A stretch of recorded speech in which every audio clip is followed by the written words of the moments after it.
Samantala, sinisikap ng National Grid Corporation of the Philippines na maibalik ang supply ng kuryente sa mga lugar na apektado ng Bagyong Lando.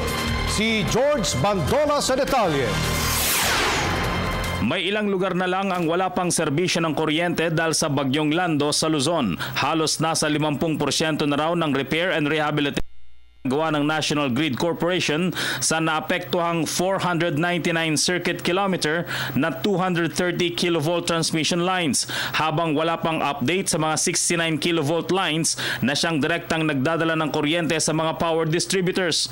Pero nakapatrol na raw ang NGCP sa mga lugar na tinamaan ng bagyo.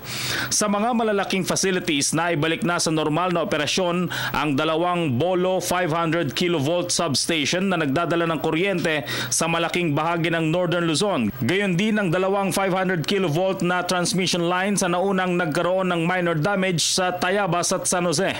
We have restored 260, that's only 52%.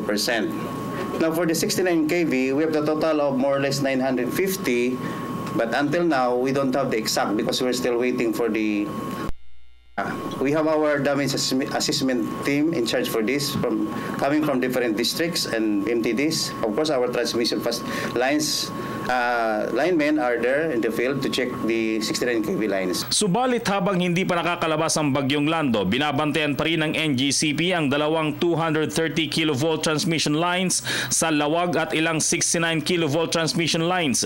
Gayunman, pagtitiyak ng NGCP, nakahanda na ang patrol nito para agad na ma-assess ang kabuang damage ng bagyo at makumpuni ang mga dapat. We cannot give you an estimated time of restoration kasi line patrol is still ongoing. Hopefully the damage will not be extensive kung wala kaming masyadong major facilities or towers na natumba or kukunti lang yung mga structures na affected, then we can expect restoration quickly.